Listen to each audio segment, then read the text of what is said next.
Metro Weather Watch, evening update for the Evansville metro area and surrounding tri-state communities, with meteorologist Nathan Kitchens.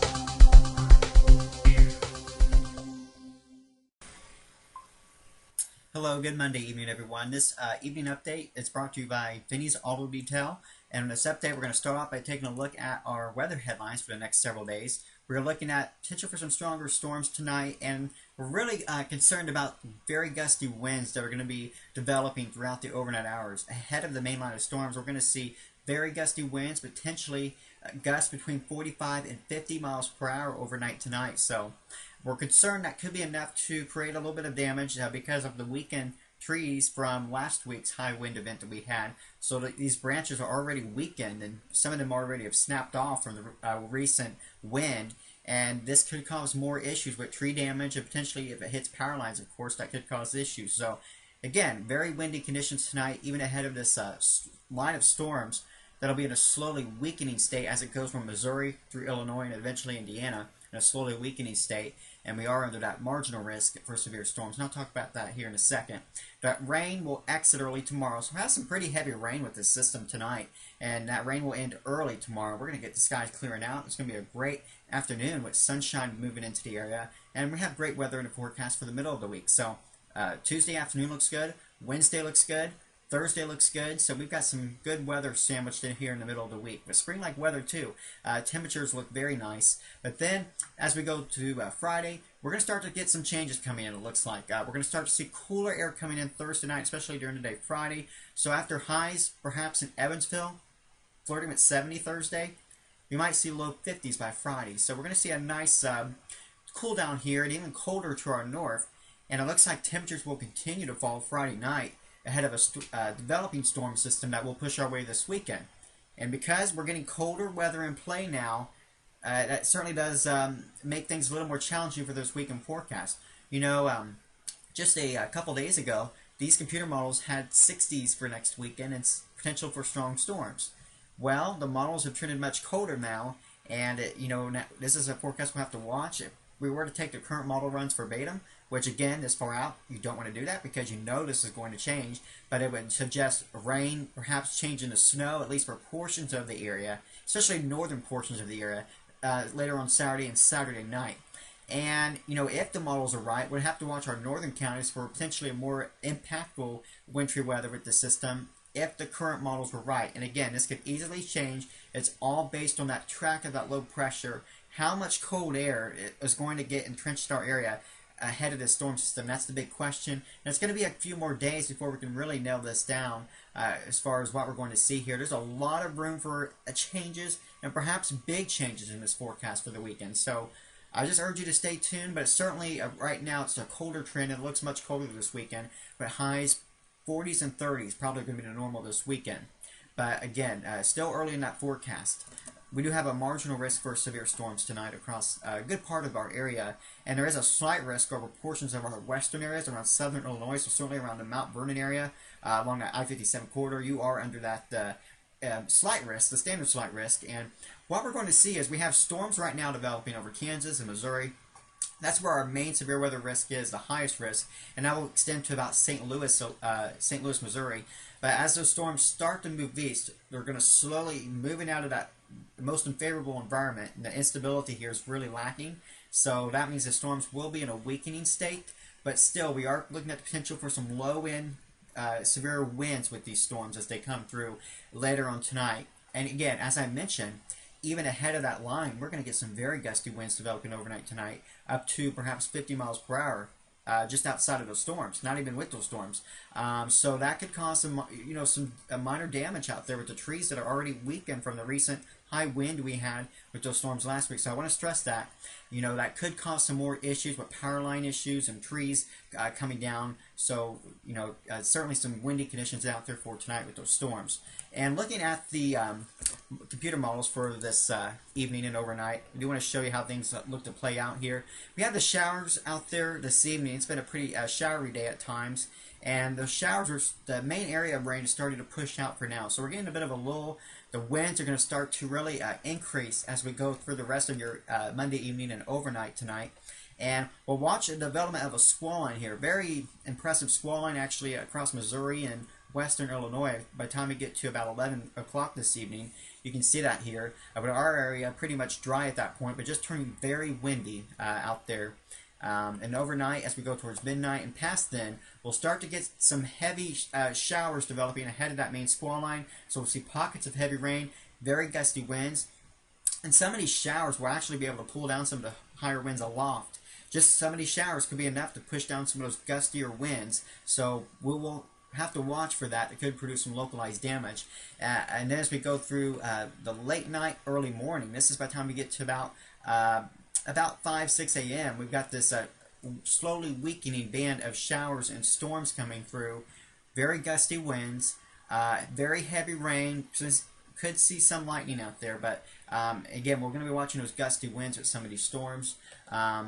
And again, that will be pushing through right around the morning commute time. So the morning commute tomorrow will be wet, but these showers will start to exit.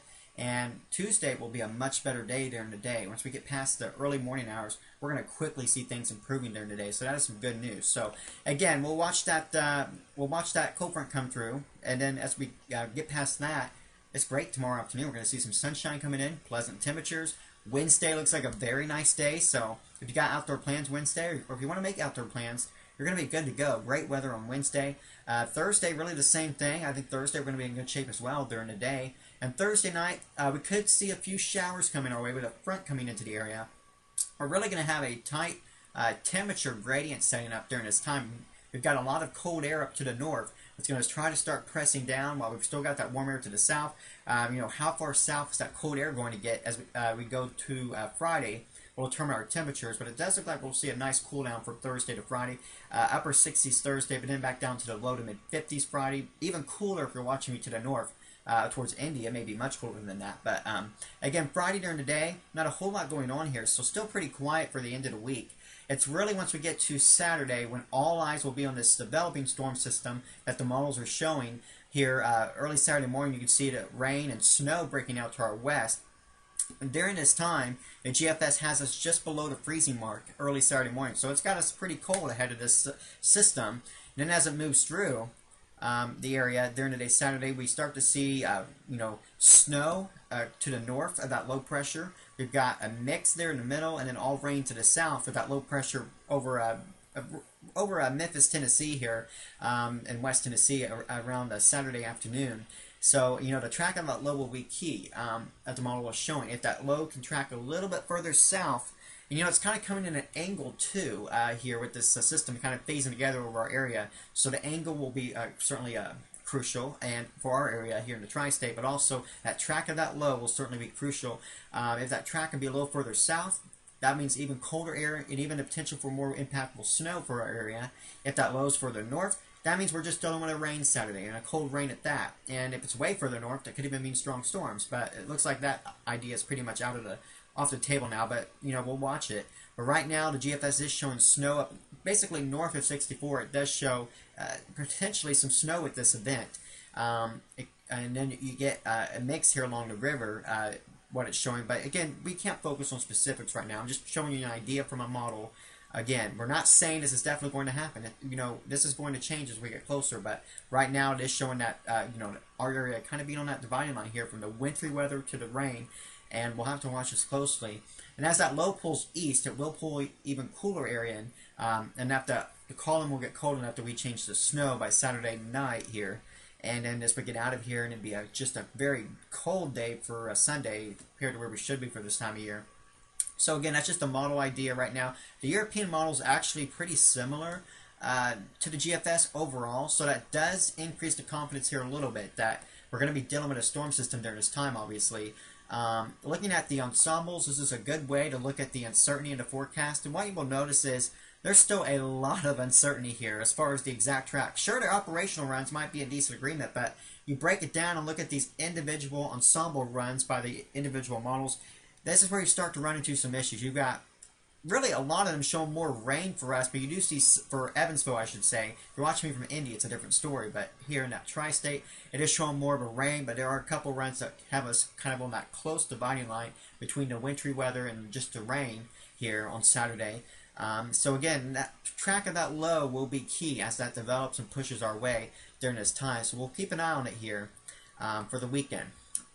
So stay tuned. And I also want to show you kind of a temperature representation. This is looking at temperatures about 5,000 feet off the ground during this time frame. I just wanted to show you the magnitude of the cold air to the north and the warm air to our south. I mean, this is truly, you want to talk about a clash of the seasons. I mean, we've got a huge temperature gradient setting up. And temperature gradients are key for, low pressures develop mid-latitude cyclones. These temperature gradients are what help to feed and develop these cyclones, and we can get some decent storm systems, and that's the way this will be shaping up, on that gradient between that warm air feeding in the moisture, feeding in that energy here, and also we have the cold air coming down from the north as well, certainly helping to develop the storm system across the area. And you can see our area pretty much being on that dividing line, which does make this a tricky forecast, because just small shifts in that track can mean big changes in the forecast. So that's why you've got to stay tuned as we get closer. It could be a close call for wintry weather if the models are right, but again, we'll have to keep an eye on this as we get closer. We'll know more tomorrow. It'll be interesting to see what they show by tomorrow. But again, just too early to get excited if you're a snow lover, because there's just too much uncertainty at this point. But I did want to briefly end here before I go. This is we have severe weather preparedness week here at Metro Weather Watch. We're just kind of giving you safety tips, keep you guys in the know and prepared for everything for severe weather this season. And we just posted a little bit ago on our Facebook page some tips about tornado safety and where to go during the event of a tornado, especially if you don't have a basement. I know that's always a big question from people. Okay, I don't have a basement. What's the best place I can go? And please go on our Facebook page, and we have great information on that. But I wanted to briefly elaborate here on making sure that your family, you and your family, you have a plan, disaster plan. You know exactly what to do. So if a tornado warning was issued right now, do you know exactly what you would do, where you would go to take action here? So, and also, as I mentioned, it's important to identify a safe place to take shelter, obviously. I'm going to talk more about that tomorrow, but also important to know what county you live in. I know, it's important to know that, because obviously when you have severe weather, you get those warnings alerts to you. You've got to know what county you live in to know if it's affecting your area. And just know the surrounding counties too. So if you see a warning in, say, the one county west of you, okay, that's probably heading my way. I need to be concerned and keep it on this forecast. And as far as ways to receive warnings, obviously the standard here, the baseline here is the NOAA weather radio. And I know we've said this over and over, but these NOAA radios are wonderful ways to receive warnings. You program the county which you live, and it'll sound a very loud alarm to wake you up in the event that a warning is issued. So a great way to receive warnings, obviously. It will wake you up in the middle of the night. And, I know not everybody can afford weather radios. If you can't and you don't have one, the great thing with the technology we have today, social media, that's a huge thing here. Social media, the ability to see storms in action by these live streams from these storm chasers, seeing pictures, that's a great way to stay in the know of what's going on. And when you actually see it, people tend to take more action. And also just the ability to have more information in front of you. The more good information you have in front of you, the better. And so again, this technology, smartphone apps, those are great alternatives too. And if you don't have a weather radio, you've got that going for you. And there's also other things like services that'll call your home phone. I know most people don't have home phones anymore, but those services will even call your home phone and actually to call you when there's a tornado warning for your area. And another important thing I wanted to note here is that most people may not realize this, but severe weather warnings are actually based on polygons, not entire counties. This has been going for about 10 years now, or at least, with the National Weather Service. We issue polygons because obviously a tornado isn't going to cover a whole county. You know that. Polygons are a much better way to specifically identify that track of where that storm, that rotation, and that potential tornado will move through. And I guess the one limitation here with these weather radios is that they are not polygon based. They're still just based on counties, but still, it's a great way. If you receive a warning from your weather radio, you can go turn on the TV, see if you're into polygon, and if you are, then take action. And I wanted to mention here about the tornado sirens. Please understand that tornado warning sirens, they're not effective in reaching people inside a building. Don't rely on hearing a siren to get you to safety. And unfortunately, I know that's still a big problem with this siren mentality. People think at night they should hear a tornado siren to wake them up at 4 in the morning if there's a tornado warning coming. And I'm telling you, that's not the way to do it. These sirens do serve a limited purpose for people outdoors, absolutely, but they're not effective in reaching people in a building. So don't rely on this siren to wake you up and warn you that there's a tornado in your area. Obviously, the weather radio is the baseline here, because weather radio, that's what's going to wake you up at 4 a.m. That loud siren that goes off from your weather radio, so you know that there's a warning in your area, and then you take action, and that will potentially save your life. So that's why it's so important here to, please don't rely on hearing a siren at night to wake you up for a severe weather warning. Have that weather radio program for your county, and have it, that way to receive warning when there's a tornado warning in place. So I just want to kind of briefly talk about that this evening. We're going to talk more this week about some pretty cool tips here, severe weather tips, to keep you in the know and informed for this upcoming severe weather season. Thank you all for tuning in to your evening update, and stay tuned for the very latest.